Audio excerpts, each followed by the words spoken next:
Hi, everyone. Welcome and thanks for joining us. This is the Barnes Foundation Early Modern Art live stream program. We'll be talking about Matisse, Picasso, and Modigliani. So let's go ahead and get underway. We're going off to one of the world's great cities, Philadelphia, Pennsylvania, a place that has a lot of great history and culture and art.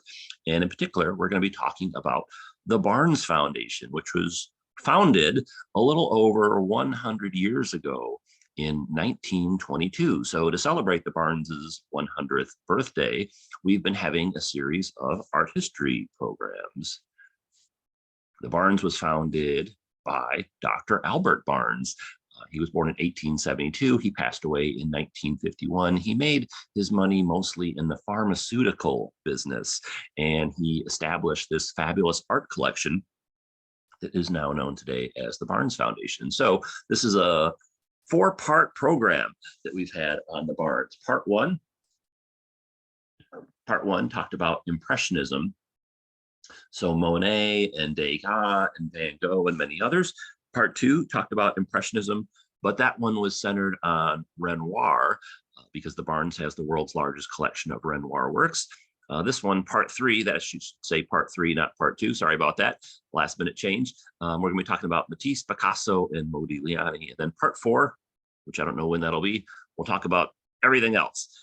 If you missed the part 1 Impressionism program, it's on our YouTube channel, Washington, D.C. History and Culture, which is the same place this one will be at.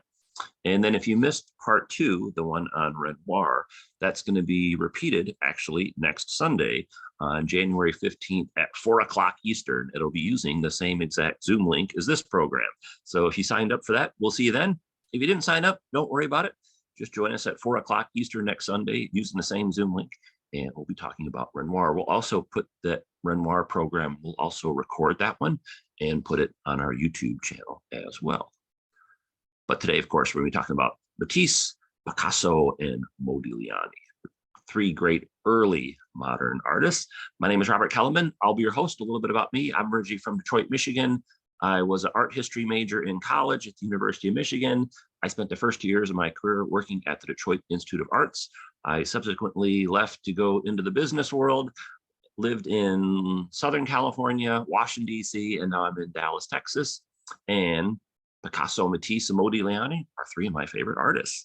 And we also have our great co-host joining us today, Patty Robinson. Hi, Patty. How are you doing? You want to say hello and introduce yourself?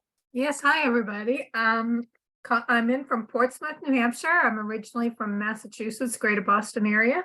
And looking forward to this program because we've seen it several times, but I love the way you evolve your programs as you go along. So I always encourage people to put in any questions or observations because I think you use those as you develop your programs, don't you, Robert? I do. That's why we don't record the first or second one. We record the later one. So yeah, this is actually the 3rd session we had. So I had a lot of questions and comments and feedback and things from people in the first 2, polished up the presentation, and we're rolling with number 3. So thanks, Patty. You're welcome. Thank you. All right. So again, we'll be talking about Barnes Foundation, and the focus is the early modern art collection. Just as FYI, sometimes people watch these programs with children, which is fabulous to get kids familiar with art. But this particular program does have nudity in it, not anything overly explicit. It's just we're showing stuff that's on display at the art museum. But just wanted to point that out in case that's an issue for anyone. And these are our 3 co-stars for today. Not myself and Patty, but Henri Matisse, Pablo Picasso, and Amedeo Modigliani. So 3 great artists. And note that they were from different places. So Matisse was French, Picasso was Spanish, and Modigliani was Italian. And that's one of the things about modern art. It was a very international art movement as opposed to, say, some other things that came before it. Matisse lived to be 84. Picasso lived to be 91. And Modigliani died at the age of 35. And here are 3 examples of their works that are on display at the Barnes. 3 of their more well-known works. And what we'll do is we'll talk about these artists. So let's go ahead and get underway with Matisse. So here's a self-portrait that he did. himself. That's at a different museum, just so you know what he looks like. He was born in 1869, passed away in 1954. And the thing that Matisse is most known for is color. So if you only know one thing about Matisse, know that it's color. That's the main thing that he focused on during his career. And they have a lot of his works at the Barnes, including these four, but we'll actually go take a look at several. And let's start off with this one. This is a really beautiful painting. It's a very large painting. I tried to include a few pictures of how the artwork is displayed at the Barnes. This particular section is kind of a typical art museum setup, but some of the other areas of the museum are very unique and distinctive. So you'll see what I mean by that a little bit later. And this painting is called The Joy of Life. It was designed, or was created in 1905 or 1906. If you haven't been in one of our programs before, our art history programs, I include the name of where the location, where the artwork is, which of course is the Barnes for most of the works today, the name of the artist, the years they were alive, the name of the artwork, the years it was created. And then for some of them, I try to include a couple kind of key takeaways, so things to focus on. So this is in a very iconic early modern art masterpiece. And one of the things it's known for is its bright, bold, and vivid colors. And here it is, Joy of Life. That looks very modern, doesn't it? You probably would confuse that for a painting from, say, the 1700s. And according to the Barnes, a lot of people, I don't know if you know this or not, a lot of people actually get engaged in or outside of art museums. It's kind of a common thing to do. And so according to the Barnes, the most popular engagement spot in their museum is in front of this painting. So imagine that. So if you ever get engaged at an art museum, make sure you take a picture so the museum can post it on their Facebook, Instagram, and Twitter pages and all that good stuff. And this is a very influential, significant, important, popular painting. But was it always that way? No, it wasn't. Actually, not everyone liked this painting when it first came out. For instance, Paul Signet, he was a famous French artist himself. Here's what he thought of the painting. Matisse, whose attempts I've liked up to now, seems to me to have gone to the dogs. Upon a canvas of 2.5 meters, he has surrounded some strange characters with a line as thick as your thumb. Then he has covered the whole thing with flat, well-defined tints, which, however pure, seem disgusting. So imagine that, some constructive criticism or feedback, as you will, from one of his fellow artists. So not everyone liked this painting. And what makes this painting modern? So this is always a question that comes up in our programs. What makes something modern when you're talking about modern art? Well, there's really a lot of different things. Some of the things related to this particular artwork is the size and the scale. So if you remember the picture that had the gentleman proposing to his girlfriend, you'll note that the painting was very large in size. The bright, bold, vivid colors, that's very different than artworks that came before. It has very limited amount of detail, so no one's going to confuse this for a photograph. It has a very inconsistent scale and perspective. We'll talk more about that in just a minute. Same thing with these distorted anatomies, and then it has a lot of abstract shapes. So those are just kind of a few things that make this particular painting a modern work. And when you're in terms of this perspective and the shapes of the figures, notice, for instance, the size of this figure compared with these two that are further back. So since this one is in the front and closer to us, it should be larger than these two, but that's actually not the case at all. And then the same thing, notice that these two figures are significantly larger than this one, even though they're on the same kind of horizontal line, so to speak. So going back to this slide, these inconsistent scales and perspectives and these distorted anatomies. And then the same thing here. Notice this figure. Where did her head go? It kind of just got involved or eloped in with this figure's head right here. The anatomies are very simplified. He's using lines. I mean, we can tell what they are, but this is definitely not a photographic type image or even anything close to it. It's not supposed to be a photographic like image of these figures. Now, there's quite a few similar paintings throughout history that are figures outdoors in nature. So for instance, Manet's famous painting at the Musée d'Orsay in Paris, The Luncheon on the Grass, which at the time was really controversial. And notice here comes Matisse about 40 years later with his artwork. So this would have been very unusual. This was very unusual when this painting by Manet came out in 1863. But notice how in just a short time span of 40 years, how very, very different the Matisse painting is, The Joy of Life. And so you can really see how modern art kind of evolves from Impressionism. Impressionism, in my opinion, is really kind of the beginnings of modern art. You see a lot of these aspects like size and color and abstraction and et cetera, et cetera. And this painting, Joy of Life by Matisse, was owned by Gertrude Stein. So you may have heard of her. Who was she? She was an American writer and art collector.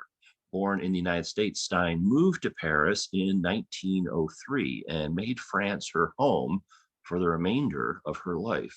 She hosted a Paris salon where the leading figures of modernism in literature and art, such as Pablo Picasso, Ernest Hemingway, F. Scott Fitzgerald, Sinclair Lewis, and Henri Matisse would meet. So Gertrude Stein, really one of the most important and pivotal figures in kind of modernism, both in terms of, say, like the visual arts and literature and things like that. And so she has her place in Paris, and it's like a mini art museum inside her house. And so all these kind of key influential type people are coming to her house for these salons and other get-togethers, and they're seeing all this modern art. And so she really, in her own way, does a lot to promote modern art. I guess you would call her now an influencer, to use 2023 terminology. So Matisse was an artist that Gertrude Stein really liked, and so she acquired a number of his paintings and put them on display in her house, including The Joy of Life. And then here's a quote from Gertrude about Matisse. Matisse had painted Joy of Life and had created a new formula for color that would leave its mark on every painter of the period. So Matisse, not only a great artist in his own right, he significantly influenced artists that came after him. And this was a really landmark watershed painting, Joy of Life. If you had to make a list of most important early modern artworks, this one would be on that list. And just because, for one thing, a number of people saw this work, artists and others in the art world saw this painting and thought, gee, you know, that's very interesting, or that's very unusual, or that's very different. All right, let's look at some other works by Matisse. So they have a really large collection of his artwork. We don't have time to go look at every single work by Matisse that's at the Barnes, but we'll go through some of the highlights. So this is Blue Still Life from 1907. And look at the beautiful colors on this work. So again, the thing that Matisse is most known for is colors, or color. Here's another one, Studio with Goldfish from 1912. You frequently see goldfish in Matisse paintings, FYI. Here's Three Sisters with Gray Background, 1917. Blue Venetian Blinds, also from 1917. So we've been doing a lot of Impressionism programs lately. And if you've joined us for any of those, you can notice how these artworks, while they do have some kind of characteristics and similarities with Impressionism, are very, very different. And then this is what I was talking about before. A lot of times when you go to a museum, it's these white or beige walls, and the paintings are hanging up there, and it's not really anything overly striking or different about it, other besides the artworks themselves, at least in terms of how they're displayed. When you go to the Barnes, they have a really big collection, and the walls are just packed with art. And so here's a good example. We're actually going to be talking about this painting here in the center, but notice how there's just all this artwork on either side of the painting that we're looking at. And so that's way most of the museum is. So it's just the walls are covered with all these great artworks. And then this isn't me in the photo, but I just wanted to show you this picture just so you can get a sense of the size of this. So this particular work is pretty large, and this is actually a painting that Matisse did of his family. And this is called The Music Lesson from 1917. This is a family portrait, and again, beautiful colors. Matisse set this portrait of his wife, daughters, and 2 sons in the living room of the family home. Music played an important role in the Matisse household. The artist himself was an accomplished violinist, perhaps the violin resting in the foreground, which should be right here, of this family portrait is Matisse's way of including himself in the picture. So again, this is his wife, their daughter out here, and son number 1, son number 2. Actually, I guess this is the older son. This is the younger son. And then here was the violin. So Matisse including himself, so to speak, in the painting. And again, beautiful colors.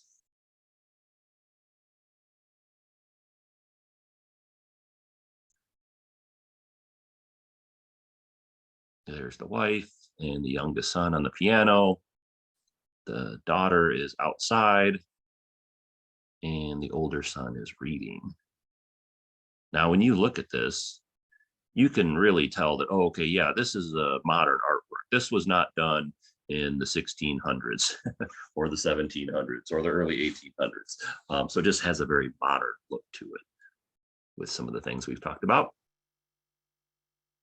This is a portrait of Matisse's wife. And interesting enough with this one, again, here's color. See a lot of great colors in Matisse work, but also notice like the patterns and the shapes. It's not very three-dimensional. It's kind of flat. And here is a picture of Matisse and his wife. So Matisse, you might have kind of an image of what an artist would be like. But Matisse was very different from probably what your image is. His friends and colleagues called him the professor because that's kind of what he looked like. He looked like a college professor. He didn't look like your typical artist guy, so to speak. And so this picture kind of shows that. And then there his wife is alongside of him. And again, notice how these shapes are very flat and kind of two-dimensional that he puts together with the great colors to make this portrait of his wife.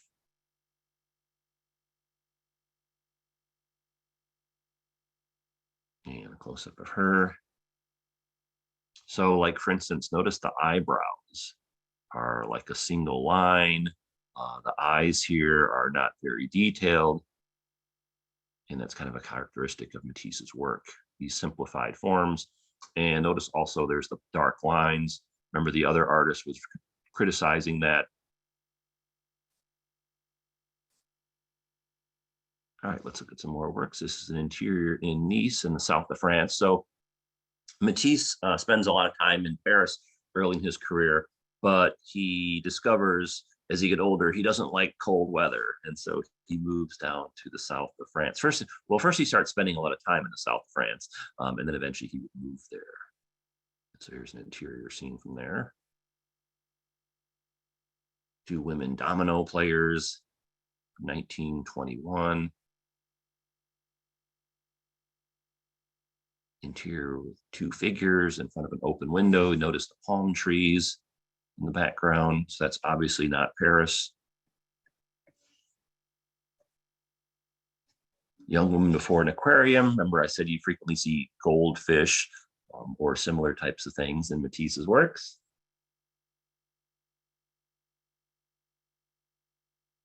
And again, if you look at this painting and someone was to ask you, when was this made?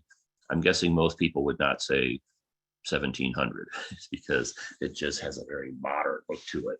And partially a reason being is because Matisse, Picasso, Modigliani, these other early modernists, Georgia O'Keeffe, they really kind of get things going in terms of modern art after Impressionism. Now, this is his most well-known and significant work at the Barnes. It's actually 3 different paintings that are side by side in this great interior space. So let's take a look at this. And then here's another view. So imagine being in this room. This is what I was talking about before. One of the things that's just so incredible about the Barnes, it has an amazing collection, and the walls are just covered with art. Not so much so that it's tacky looking or it's too busy, but it's really impressive just to see the way the collection is set up. And then, of course, you can see here, this is the Matisse work up on top. And there it is. And again, this is actually 3 paintings. It's hard to probably see, but there's a line here and here separating those. And then here it is again.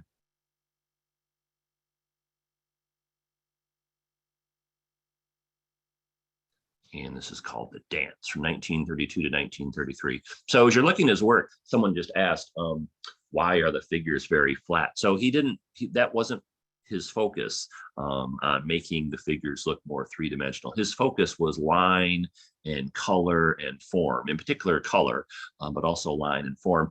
And for this particular painting, he's interested in depicting the rhythm and the movement of the dancers. But again, focusing on line, color, and form is what Matisse was all about.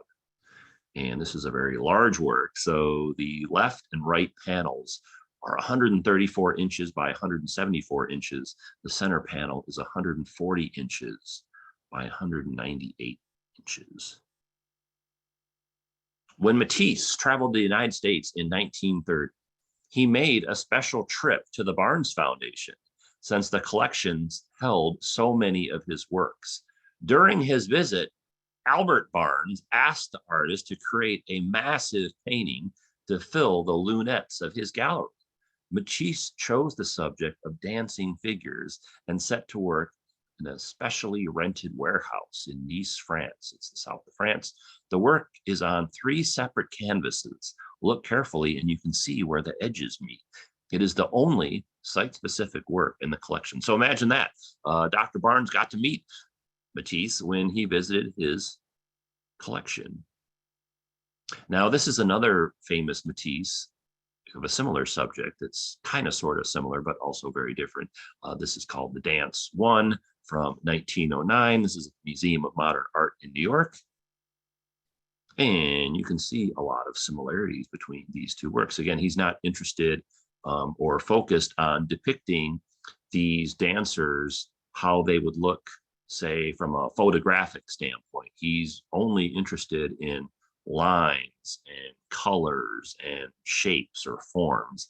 And so that's why his work looks the way it does. And so it's funny because over the years, I've talked to people that don't like modern art, which is fine. Everyone likes different things. But if you don't like modern art, this is probably why, because it's starting to kind of gravitate from realistic type depictions of stuff to kind of more abstract forms. And Matisse plays a big part in that.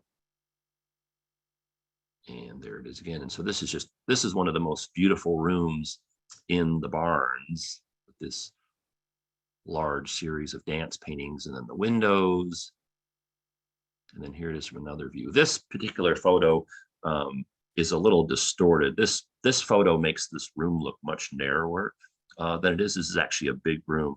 And then if you look over here, well, actually, if you go over here, here's the painting by Matisse. And then this is archway here that you can look out, so you can see it from across here. And I'll give you a view of that in just a moment. And so here's another view. So this is from the openings.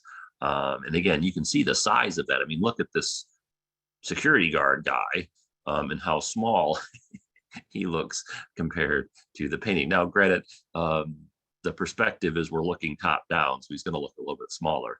But that being said, you can get a sense of how large of a space this is. And so here's a better view. This is probably, in my mind, the most realistic depiction of this work in terms of like the size and the scale of the room. And again, just note all these cool paintings here on the walls. And here it is.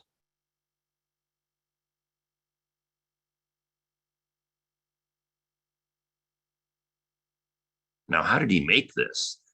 Well, you don't just start painting this on the wall, you have to do some preliminary work like drawings and sketches and stuff like that. Unfortunately, the Barnes has the prep work that Matisse did in creating this. So that's really fascinating to look and see how this evolved. So like, for instance, notice that this was an earlier version, and notice how he changed it up. And that happens a lot when artists do preliminary works. They oftentimes decide, oh, you know, that's not quite what I was looking for. Let me make some changes to it.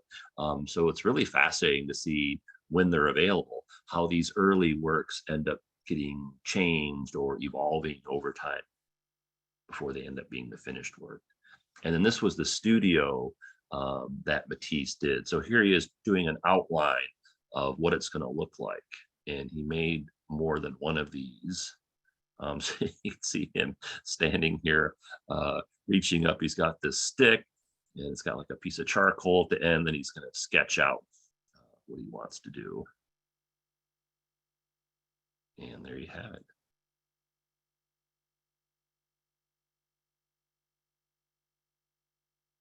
Very impressive. All right, here's a few more works by Matisse. I'm kind of showing you his works mostly in chronological order. So this is from 1936, Reclining Nude with Blue Eyes. Figure with Bouquet. And again, if you only know one thing about Matisse, know that he was really focused on colors. And, you know, now when we look at these works, these might not be all that shocking to us because we're so used to looking at modern art, but to go back in time and see something like, say, The Joy of Life for the first, there had been never anything created like that. And so that's why it got such a strong reaction from people. Now we're kind of desensitized to these modern art concepts or ideas, but that wouldn't have been the case for people from, say, 100 or more years ago. All right, let's talk about the great Pablo Picasso, born in 1881. He lived a long life. He died in 1973. The painting on the left is a self-portrait that Picasso made himself. It's at a different museum, not the Barnes. And here are 3 paintings by Picasso. So one of the things that's cool about the Barnes collection of Picassos is they focus on his early career. And with these works, you can really see how his style changed over time. Picasso is probably the artist that his style changed the most during his career. He just went in all these different directions, did all these different things. Early in his career, it's a little bit easier to kind of group together his style or his works in these different periods. So for instance, there's a area known as the Blue Period, 1901 to 1904. Then that progressed into the Rose Period, which lasted from 1904 to 1906 approximately, and then the beginning of Cubism in 1907 to 1912. And so the Barnes has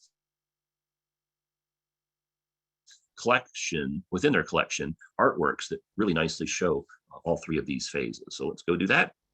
Now, Picasso is not from Paris, nor is he even from France. He's a Spaniard, and he ends up moving to Paris in 1900. He was a very young man, and he moves to Paris because it's the center of the art world, and he wants to be a professional artist, so it makes sense that he would go there.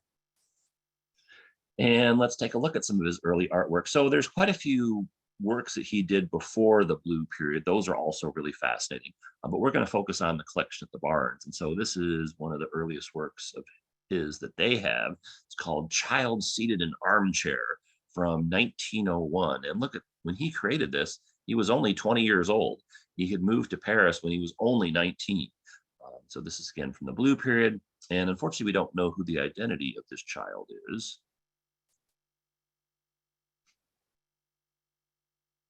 And sitting there looking very content. And a close up.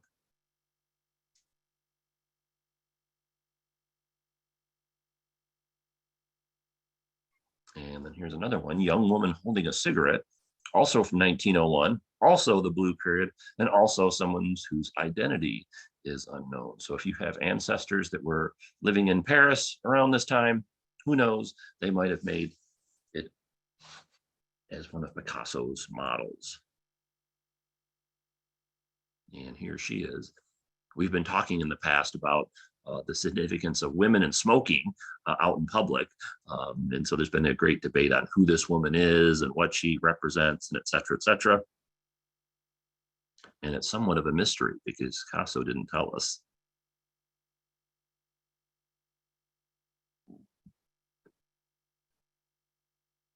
And so this is the blue period. We'll take a look at the painting on the right in just a moment. But if you're wondering, why do they call it the blue period? Well, just look at the colors, because he's painting all these works in different shades of blue, of course. Why would he do that, though?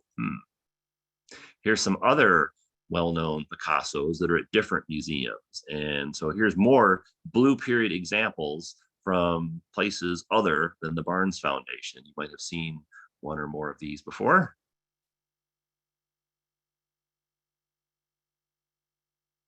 So the blue period, if you're kind of studying these paintings and like characteristics of them, they're different shades of blue. They're very monochromatic. They often portray sadness or melancholy.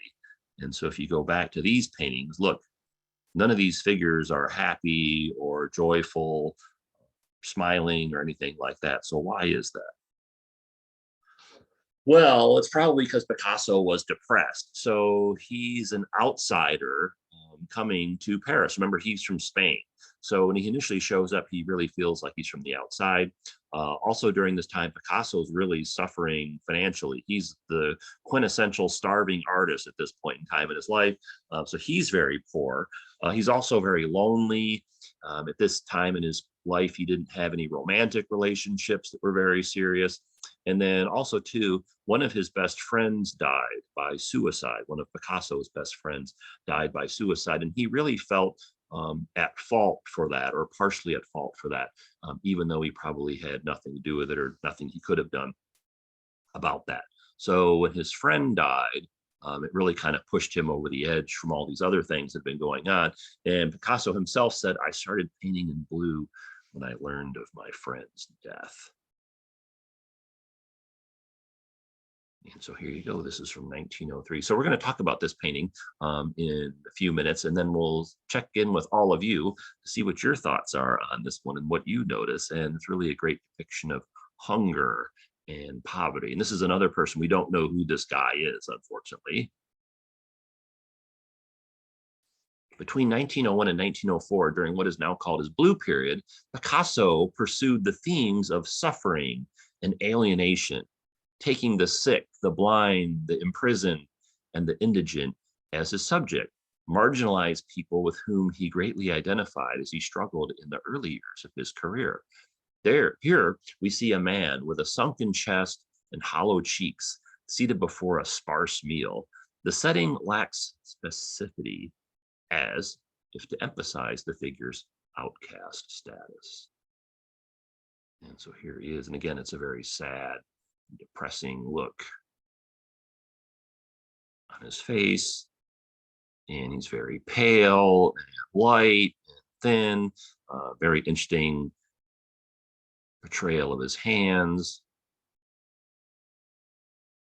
And then you have, this looks like a water jug here and a plate, and then this looks like a napkin or a tablecloth or something. And notice one end of it's kind of been moved a little bit with his left hand, and then he's clasping a piece of bread.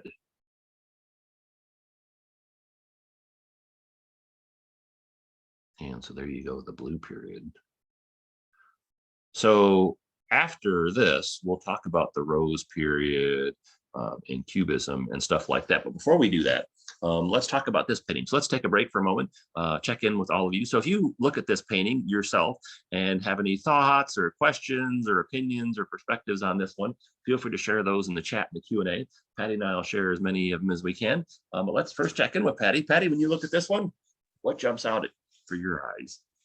Well, you can't look away from it easily. And somebody just mentioned, hold on, I lost it already in the chat.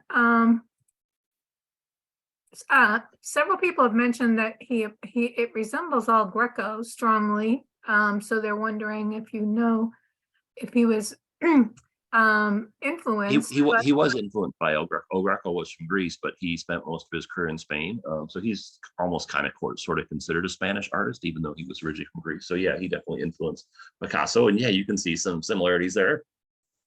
Okay, and not bread, but a potato, like the potato eaters in Van Gogh. Oh yeah, I never thought about that. Yeah, that's a good point. Yeah, to me, it more resembles bread, but yes, it has that same sensibility that potato eaters has, but obviously it's conveyed in such a very, very different way. There's just so many. I think in another program, somebody had pointed out that there's almost like three sections to this painting that compete for your attention, and that's if you don't count the guy's shadow in the back. But you have his face, which is extremely detailed, and you get that hollow expression both in the eyes and in the cheek. And then you have the neck leading down into the body, but the neck looks like a tree trunk almost. And then you have the table. So it's organized, and yet there's like a competition for what your eyes need to look at any given moment. And I find myself, referring back and forth. A number of people, of course, have commented on the blue period. Somebody always suggests that it might have been the cheapest color. Somebody also suggests that he might have been challenging himself. But the point in this one is that the contrasting color, the thing that makes the blue pop, or intensifies the idea of the blue, but those are both in the bottom third, and particularly over to the left, which also contributes to that sense of where am I supposed to look?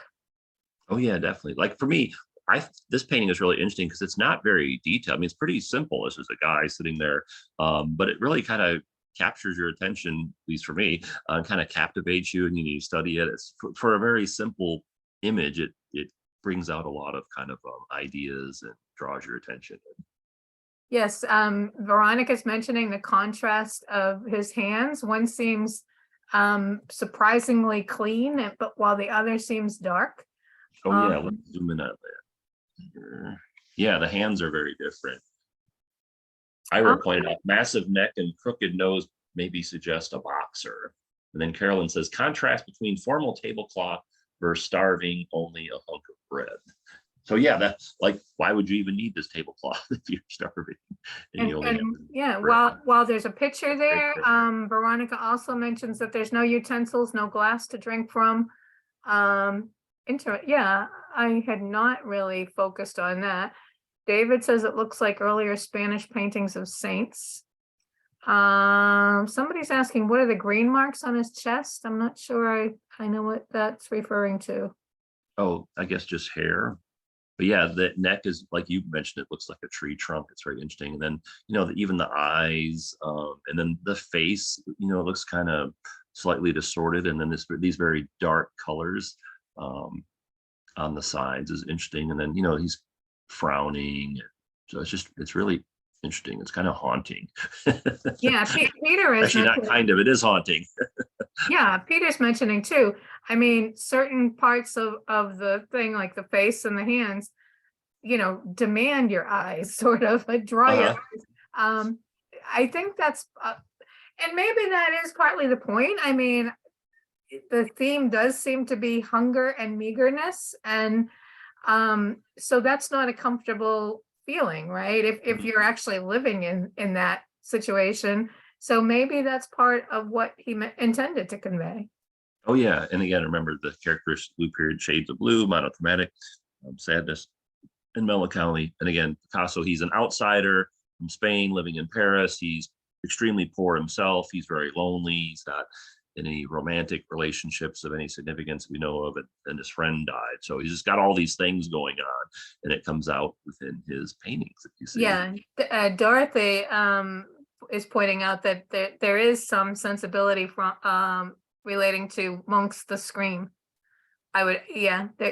You can see that in the form, but that's modern art too, right? Mm-hmm. Oh yeah. Interesting. I love reading what people, seeing what other people are thinking.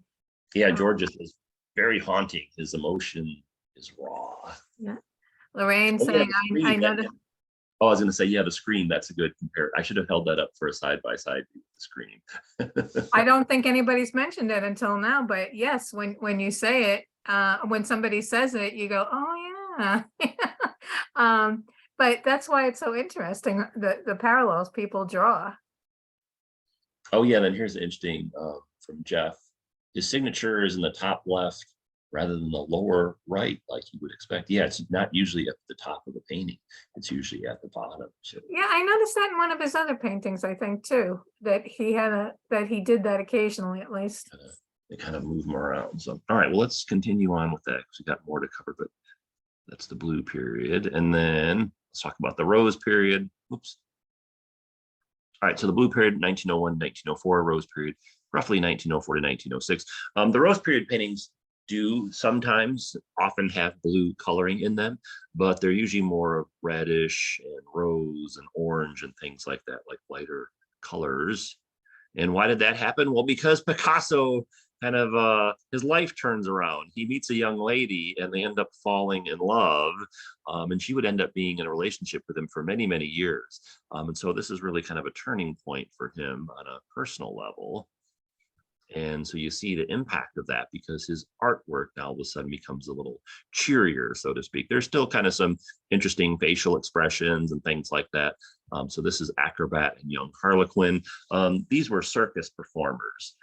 So back at this point in time in Paris, the circus was a really popular social activity for people to go to. You don't really see the circus too much anymore.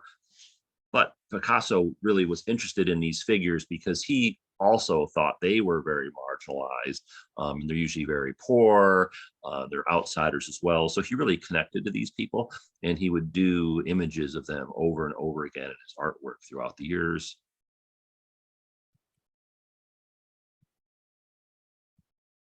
And so they look a little somber, but at least there's some coloring besides blue in the painting. And then how about this? This is called Composition, The Peasants from 1906. You have, this is perhaps Picasso himself and his girlfriend. Picasso was really interested in bulls, in the image of the bull, something he included frequently in his artwork. So here's a young couple from 1906. And then this is not at the Barnes, but this is Picasso's most famous painting. These women here that are at the Museum of Modern Art in New York. However, there's some preliminary works by Picasso at the Barnes, which we'll talk about in just a minute. So remember how Matisse did his work, The Joy of Life, and it really kind of revolutionized a lot of things. It was very innovative and different. If you go through history, we do programs on like music and film and all different types of stuff. A lot of people that really are impactful are that way because they do, at least in the arts, because they do something different. So like Elvis was completely different than anybody else that came before him. The Beatles were very different than anybody that came before him. So when Matisse did this painting, because it was so different, it really ends up influencing a lot of people. And so Picasso had seen this Joy of Life painting in Matisse, by Matisse, in Gertrude Stein's apartment, and he saw the reaction that it got from people.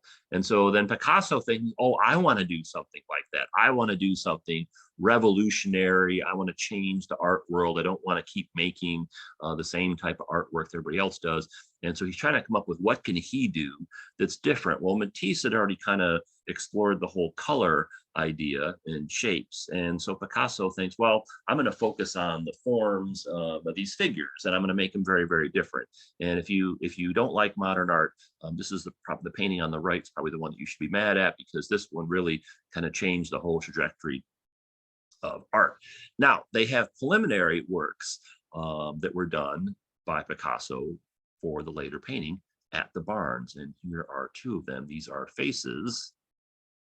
So this is, or heads, I should say. This is head of a woman. And this is the beginning of Cubism. and the impact it's going to have on modern art. Again, this is from 1907. So Picasso's only 26 years old when he dives into Cubism. And so you can see how the face is similar in style and composition to these other figures. So he was experimenting this for a while before he put this finished work together. And when Picasso finished this painting, just talk about it really briefly, we spend more time discussing this at our MoMA program. His friends were even shocked by this. If you're to look at this painting now in 2023 or whatever it is in the future, it's probably not all that shocking, the painting on the right, because you're so used to seeing it. You're so used to seeing modern art, things that are kind of far out or way out there, so to speak. But for people of this era, they had not seen anything like this before. And even his friends were really appalled and put off by this, such to the extent that Picasso, after he showed this painting to his friends, he pretty much packed it up and put it away. But he had been practicing or innovating, trying these different things with images like the one on the left. And then here's another early work. This is Head of Man from 1907. Again, more Cubism. And you can see the similarities there. So all these facial shapes are different, but you can see they all have kind of like an African mask look to them.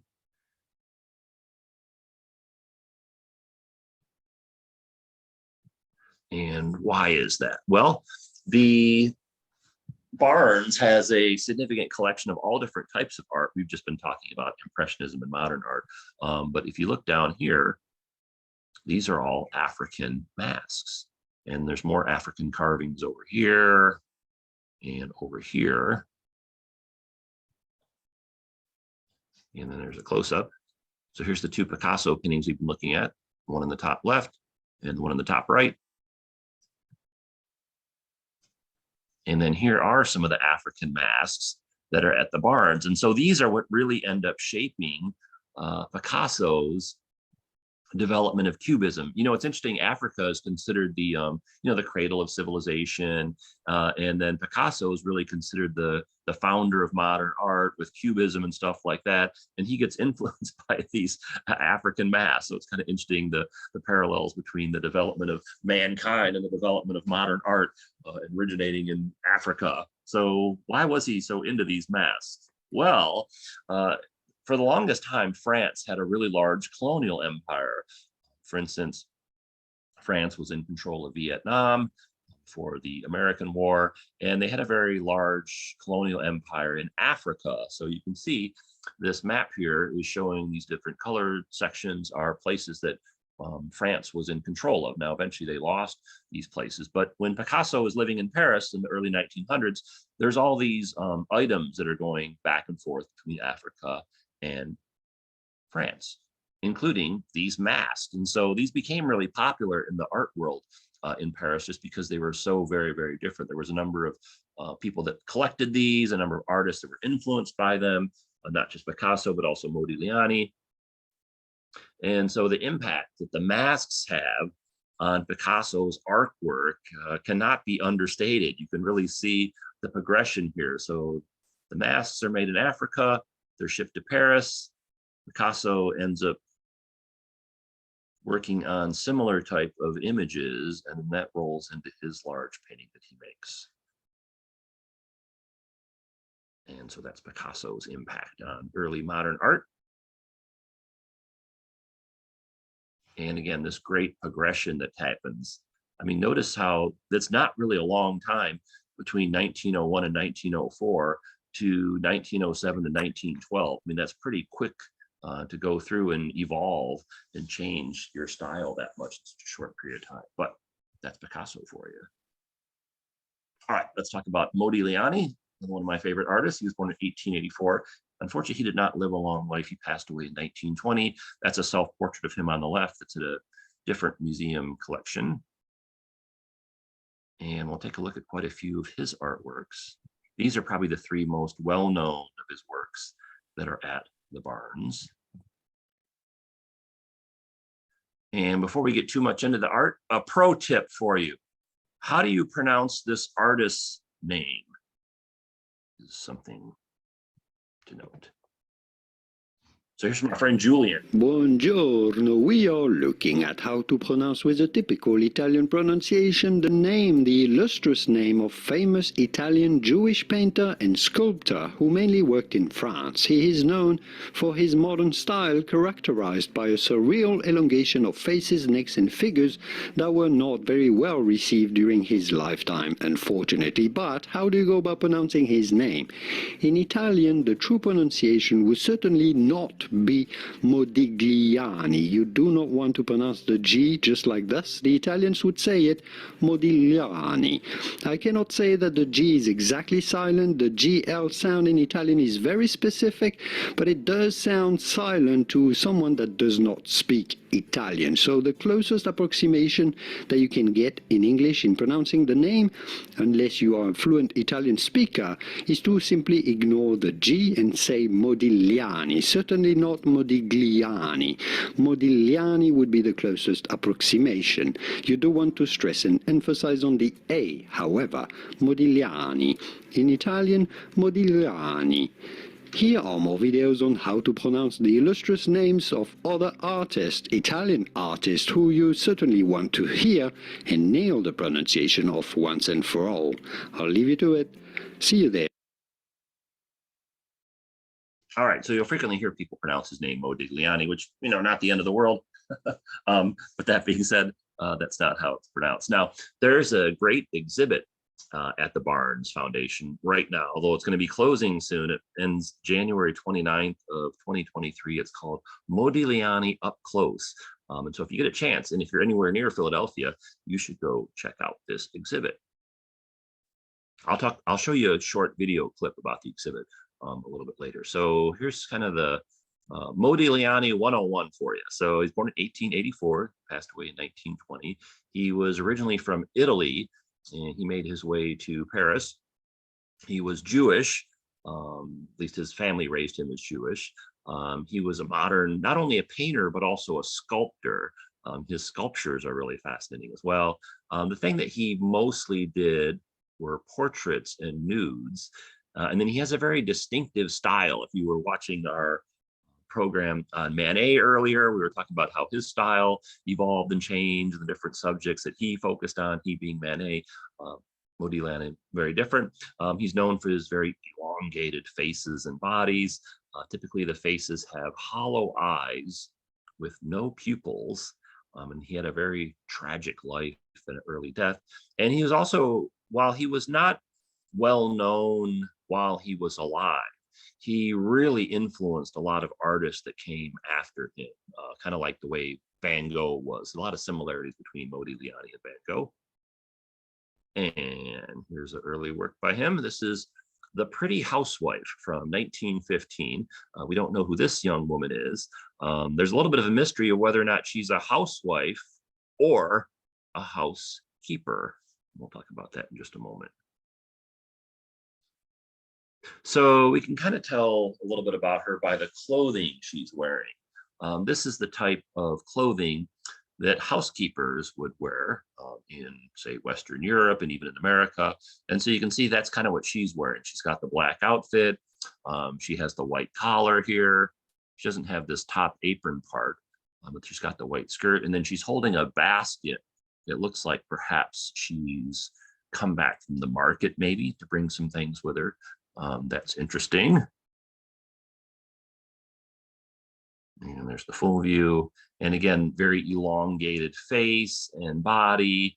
And then the eyes are very simplified. Those are characteristics of Modigliani's works. Usually for him, he does not spend a lot of time on the background of his artworks, but he did here. He's showing you this wood hutch with dishes on it, maybe giving us some more clues about this woman or her profession.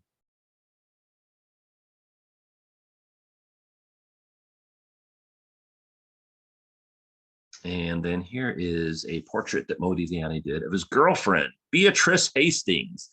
She was a famous writer, and she's Modigliani's girlfriend. This also is really interesting because he's experimenting with cubism here. Modigliani was kind of friends and rivals with Picasso. And so he had heard about cubism, had seen it, and so he thought he would do his attempt at that. So you can see influences there. And Beatrice, as I mentioned, she was a very well-known and accomplished writer. So here's a photo of her on the right. And she worked for, among other things, a publication called The New Age, if you're familiar with that. And then, interestingly enough, here's a couple of letters that Beatrice wrote about Modigliani and how she met him. So, you know, it's one thing to show you the paintings or the artworks of these people, but what did other people think about them? So let's hear from Beatrice. When she first met Modigliani, she said, "A complex character, a pig and a pearl, met in 1914 at a creamery. I sat opposite him. Hashish and brandy, not at all impressed. Didn't know who he was. He looked ugly, ferocious, and greedy." Wow. So was definitely not love at first sight from her perspective. But then she met him again, and here's what she had to say about that experience. "Met again at the Cafe Rotonde. He was shaved and charming, raised his cap with a pretty gesture, blushed to his eyes, and asked me to come see his work." And so from there, a romance develops between Beatrice and Modigliani. And he ends up doing this portrait of her. And look, you can see he even included her name up at the top. And again, notice the eyes and the elongated face. And again, pretty easy to look at this. And even if you don't know who the artist was that made this or exactly when it was created, you can say, oh yeah, this is definitely not Impressionism. This is something that would have had to have come afterwards. And then Modigliani, throughout his career, did a whole series of nudes. It's one of the things he's known for. This particular one is called Reclining Nude from the Back, from 1917. It also has very interesting facial detail. And here she is.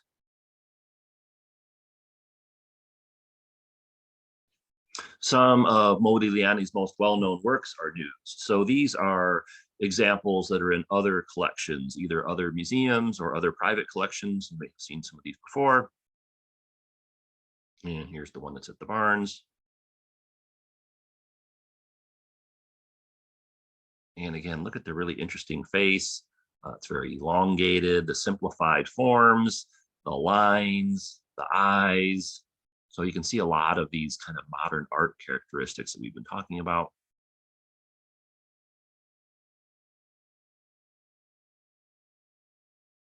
And then here's Girl with Polka Dot Blouse from 1919. Unfortunately, her identity is not known. And this is a very classical style. Here's that, before we were talking about his backgrounds are usually very simplified. That's the case here as well.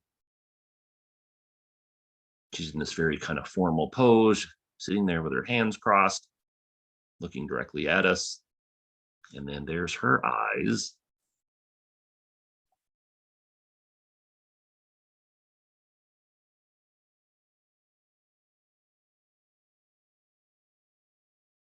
And here's a couple of friends of Modigliani's. So these folks were art collectors and patrons that ended up meeting him. And he ended up doing several different portraits of them. So here's the friends, a man and a wife, or husband and wife, man and a woman.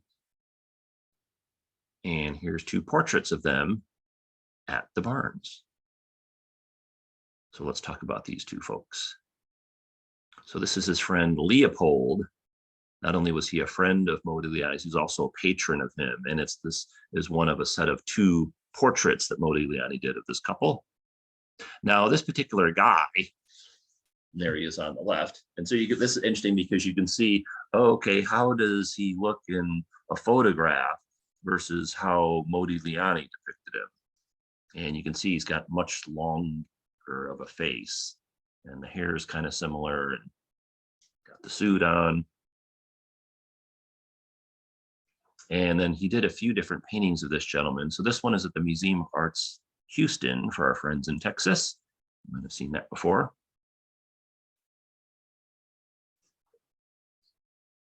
And so comparison and contrast there.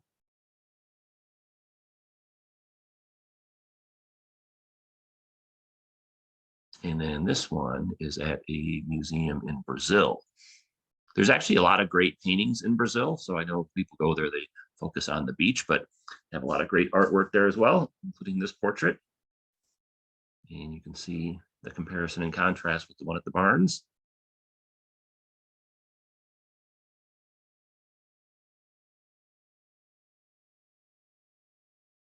So these folks, again, they're art collectors. They're friends of Modigliani, so they commissioned him to make portraits of themselves. A cool thing to do if you have the availability to do so, have a talented artist do your portrait. It's also a way of supporting their friend, give him some money so that he can keep his head above water financially, so to speak. And then here's his wife.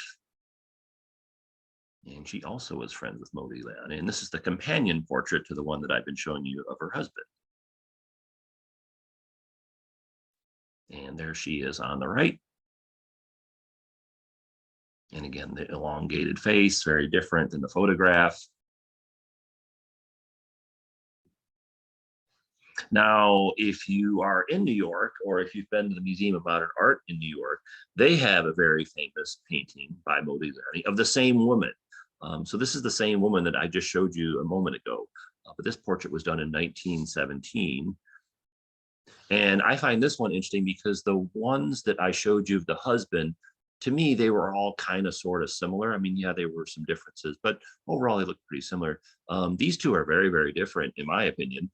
Just the colors and the facial expression and etc. I mean, the poses are kind of similar, but to me, these look quite a bit different, much more so than the ones I showed you of different depictions of her husband.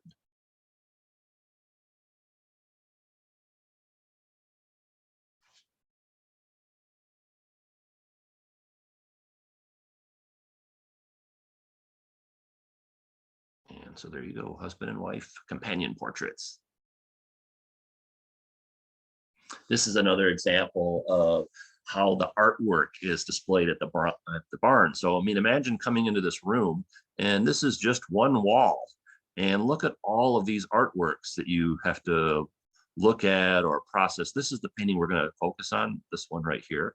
But notice all these other artworks, like here's a Picasso right here, et cetera. So a lot of great works, you know, and this is just one wall in one room. Imagine going through a whole entire museum like this. Dr. Barnes actually designed the artwork, or at least the layout of it. He wanted it to be set up in a certain way.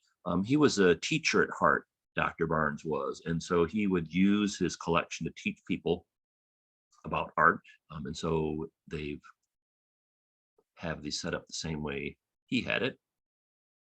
And this is called Red-Headed Girl in Evening Dress from 1918. This is another painting we'll spend a little bit extra time on and kind of see what all of you think about this one. This is a really fascinating one in terms of like the social history. So if you were to look at this in 2023 or some point in time later, like, oh, okay, yeah, it might not really register how different or unusual this is, but you kind of have to go back in time and see what was going on back in 1918 to get the full effect. It's a great depiction of modernity, in particular the fashions of the time. And they frequently use it in their marketing materials. It's a very striking portrait. Now, throughout history, a number of artists have portrayed women in black.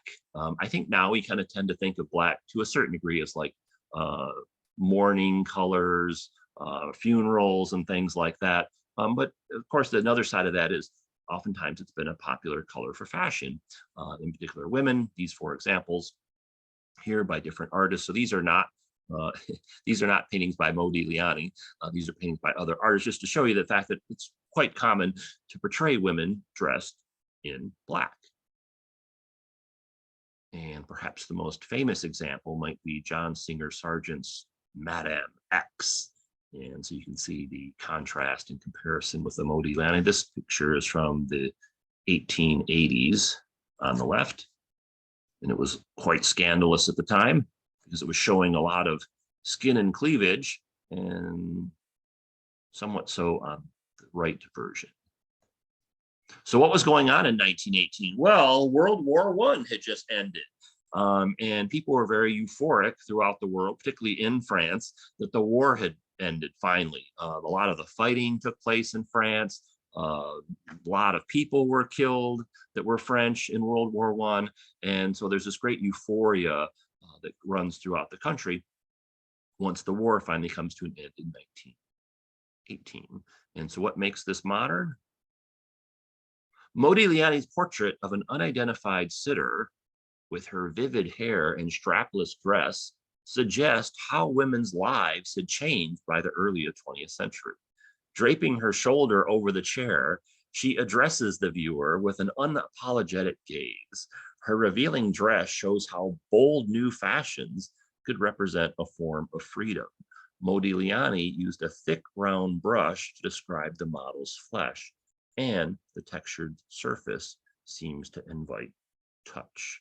It's really unfortunate we don't know who this woman is, because this is such a striking painting and it's one of his most famous works. And so again, you might not think it's all unusual to look at this work, but this fashion would have been very modern, very out there, so to speak. So I'm showing you some pictures of some fashions from the similar time frame, just so you can kind of compare and contrast. The pictures that I'm showing you are from the fashion collection at the Metropolitan Museum of Art, which has an incredible collection of fashions throughout history. So you can take a look at how these are different. And then here's another example. And so notice you're not seeing the bare shoulders and all that stuff and the strapless aspect of things. It's very, very different. And then notice too how different this painting is from others that Modigliani has done. His style, once you get past the elongated faces and bodies and the eyes, changes a lot from work to work. But notice how different the one in the center is from the one on the left and the one on the right. And then also kind of the comparison and contrast with the Picasso work that we saw earlier, 1903.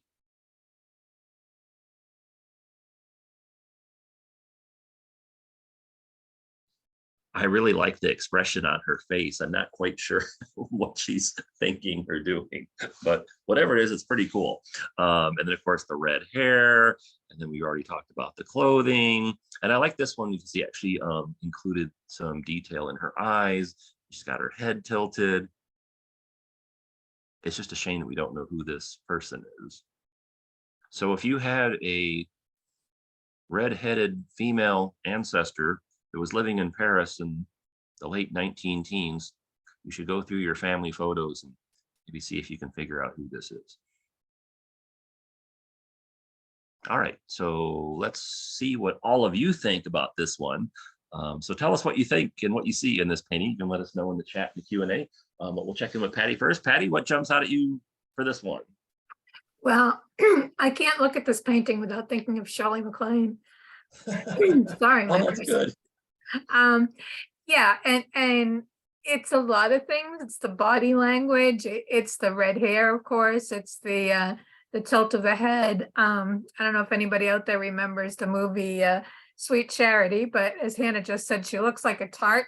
Sweet Charity was about a taxi dancer, so which was not quite the same thing, but it was service for a small amount of money during the Depression.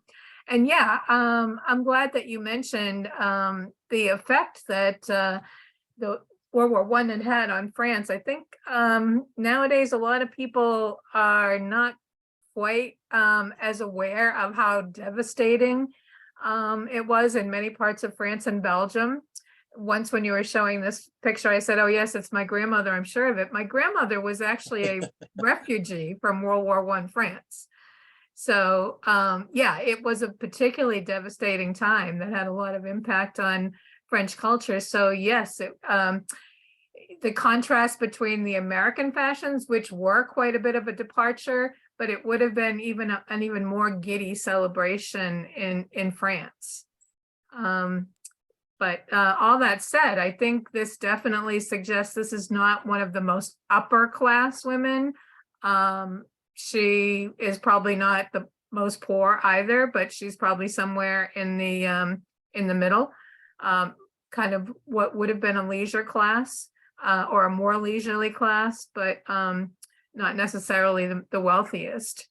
Yeah, like imagine if there was a social function and she shows up in this dress and her counterparts are wearing these dresses, and this dress, and this Yeah, dress. like the ones on the right, you can actually, especially the first couple, you can actually picture some of our first ladies wearing them. Mhm. Yeah, these two and the one right after that.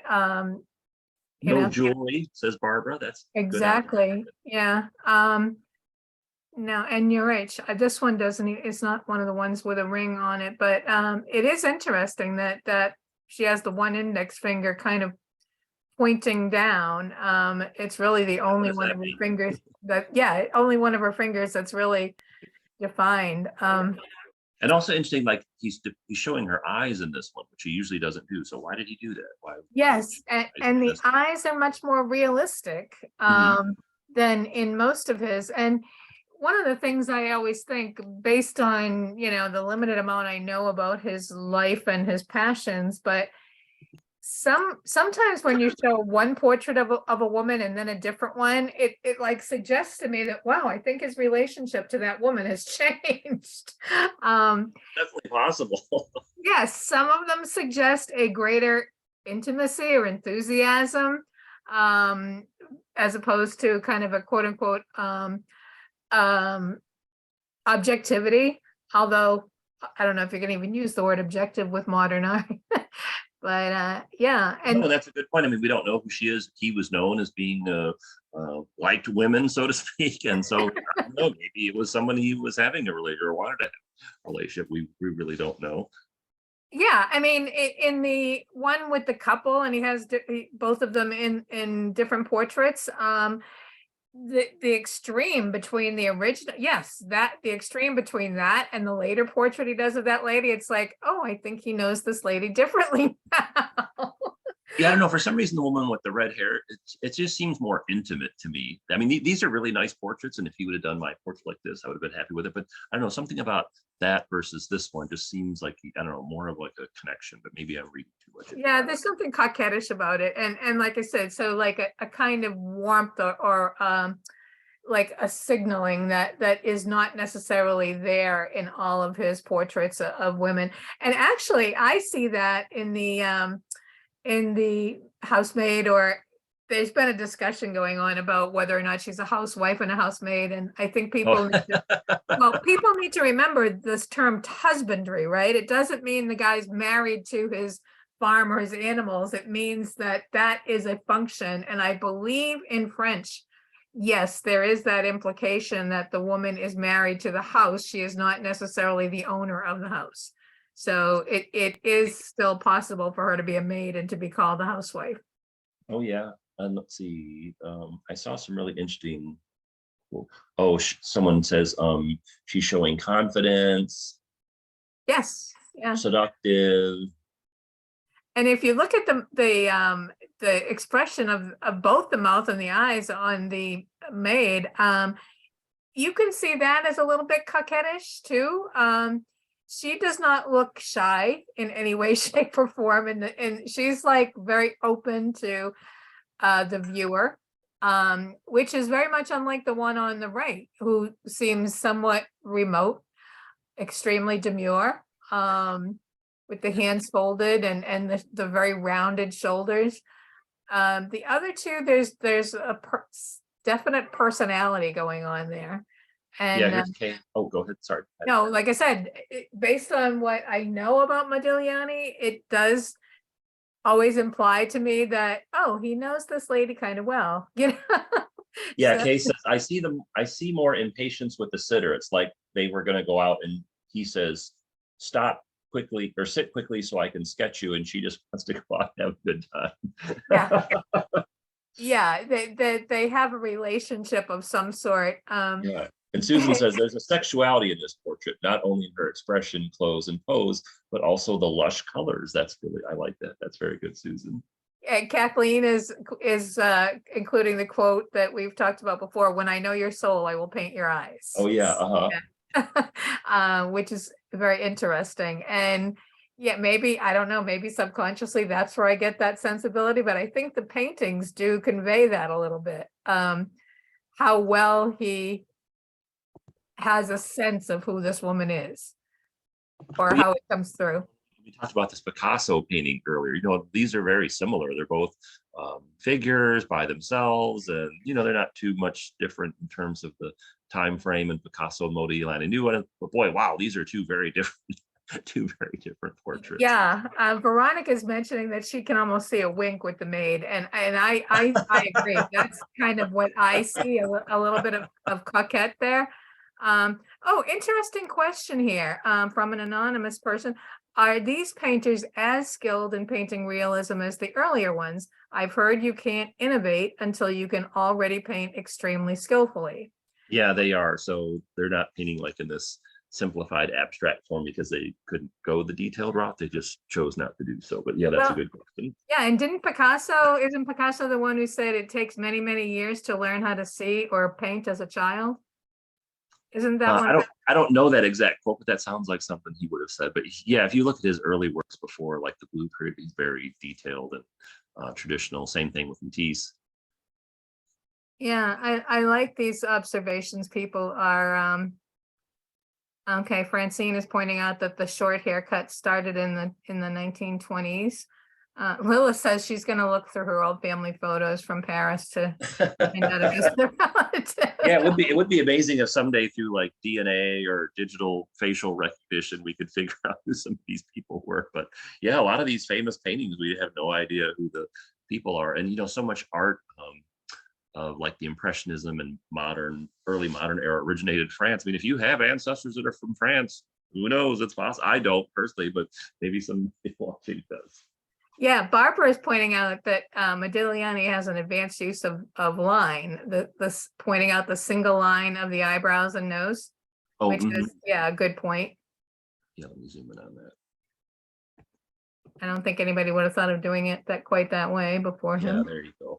Well, and also like the blue colors that makes up the outline of her nose as opposed to black. Yes, yeah. And that interplay between the shades of blue and the shades of red. Mm-hmm. The highlighting that it does. And you almost get a sense, I mean, when I look carefully at her eyes, I think they're brown, but yet they almost appear like a sort of sparkling blue. And it is kind of, he uses the blue for the white. But yeah, there's like a sparkle to her that a lot of his women don't have. Jeff says the hand pointing down is quite suggestive. Yes. And Hannah, the good point, she's saying it reminds her of a proto-sex icon like Marilyn Monroe. Yeah. Oh, yeah, I never thought about that, but yeah, I could see that. Yeah, definitely.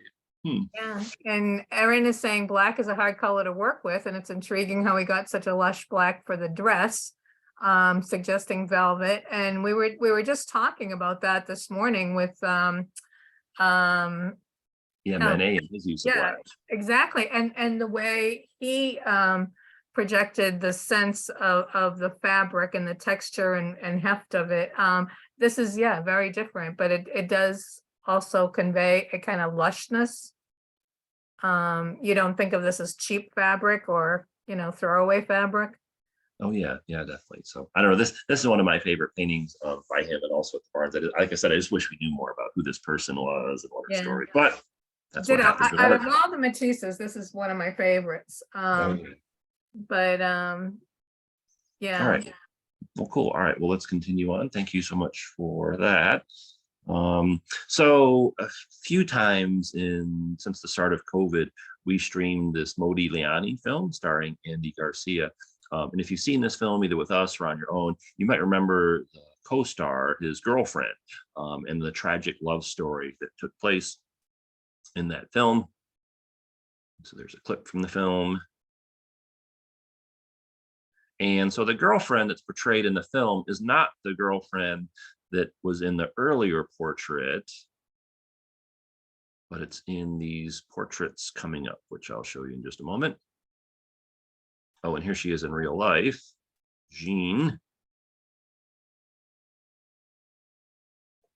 And here's two portraits that Modigliani did of her. And so she was an art student that met Modigliani when he came to an art class that was being taught by a friend of his. And so they ends up meeting Jean and they fall in love. And so this is from 1918. Not only was she his girlfriend, she was also the mother of his child.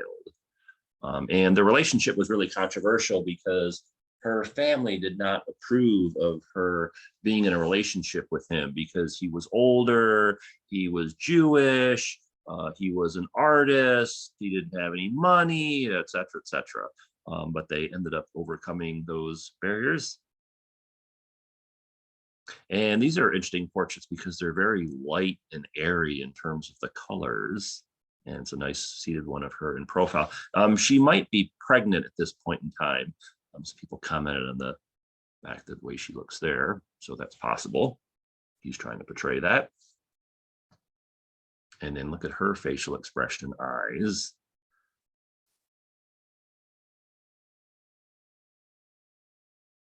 And then here's another one. Now this is an earlier painting.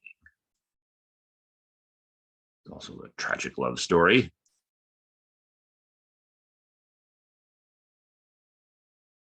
An interesting position with her arm.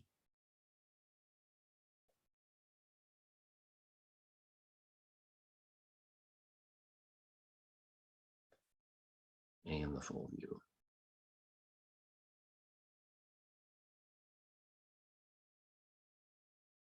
So it's a really tragic story if you don't know about what happened to him. There's kind of some similarities between his life and Van Gogh's, even though they're very, very different. So he had a lot of health problems. He died at a young age, and the girlfriend, they had already had one child together, and she was pregnant with the second child. And when he died, she was so distraught that the next day she died by suicide. She jumped out of an apartment building, and her family, because they were not did not approve of her relationship with him, her family would not allow her to be buried next to him. And so for several decades they were buried in separate places, and then eventually her parents died, and then other family members of her came along and decided, oh no, this is not right, they should be together. And so later on she was reburied in the same cemetery that he is, but for the longest time they were not buried together, which is kind of unusual. And so here's their lives. So she was only 21 when she died. I misspoke, it was 2 days after he died. So he died on January 24th, 1920, and she died just 2 days later. He was only 35. He had a lot of drug and alcohol problems and various other health issues, but she was only 21. So the two of them had their whole lives together. So it's a really tragic love story. One of the most tragic love stories in the history of art. Modigliani and Jean, but you can visit their gravesite in Paris. And then, as I mentioned, the Barnes Foundation has this great Modigliani art exhibit that's taking place now. And if you get a chance, if you're in Philadelphia or anywhere near Philadelphia or able to get to Philadelphia, you should go check this out, because it's really a once in a lifetime opportunity to see a bunch of Modigliani artworks up close and in person. So let me go ahead and cue up this video that shows the exhibit.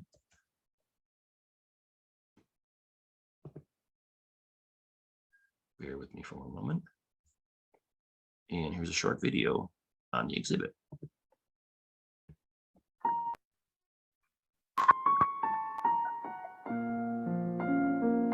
The Modigliani exhibition at the Barnes takes you through the development of the artist's career from his arrival in Paris in 1906 to his untimely death in 1920.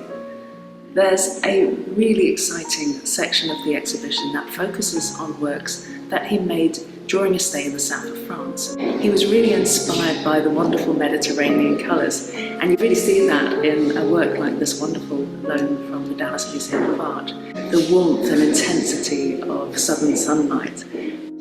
Sometimes he would talk about eyes as a way of either looking out at the world or looking in it yourself, so there may be some aspect of that. In technical terms, what we also see is that the stretched out figures are informed by the shape of the canvas that he was working on.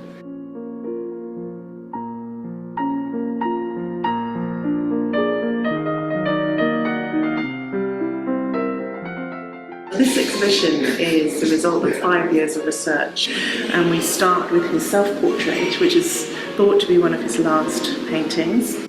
So we go right back to the beginning of his career in Paris, 1908, when he was reusing canvases, and the technology has allowed us to see the paintings underneath the paintings, which has been very exciting. Those of you that might understand complementary colours, the cool grey against the rosy flesh makes them really stand out. And the luminosity of the south of France was really captured in thinned paint and really retains the brush strokes. So you get this wonderful luminous colour coming from his works in the south.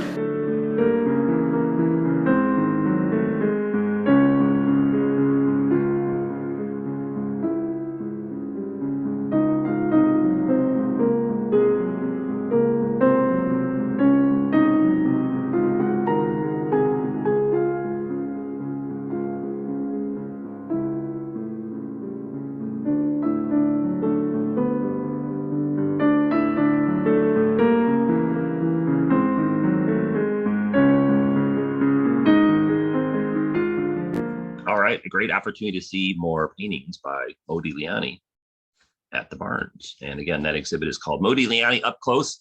It's running now through January 29th. So we only have about, 3 weeks or so to go check that out. All right, so we've been talking about early modern art as opposed to mid-century modern or later modern. Artists we were focusing on: Matisse, Picasso, and Modigliani. And look at how different these three works are. Each with their own distinctive style. And again, this is one of our 4-part series that we're doing on the Barnes. Part 1, we covered Impressionism, Monet, Degas, Van Gogh, etc. Part 2, we talked about Renoir exclusively. This should say part 3, not part 2. Sorry about that. It was a last minute change. And then part 4, we'll go over all the other stuff. If you missed any of these programs, part 1 is on YouTube already. Part 2 will be on YouTube in the near future. And same thing with this one. So you can be on the lookout for that. The name of our YouTube channel is our flagship Washington, D.C. History and Culture. I think we have, we're getting close to like 100 art programs on there. We have well over 100 programs in total, but we have a lot of art programs on there. So you want to check that out. If you do so, you can subscribe there. And then if you're in Dallas, Texas, where I'm currently residing, we do a lot of in-person tours. So this was actually a tour we had a few weeks ago with the Bishop Arts District. So if you're in person, or if you're living in Dallas, Texas, or visiting, or know anybody else, and you want to come check out art in person, you should come join us. The name of our group is Dallas, Texas History and Culture. We have free tours of art museums and walks through the city, and you can find us on Meetup, Eventbrite, and or Facebook.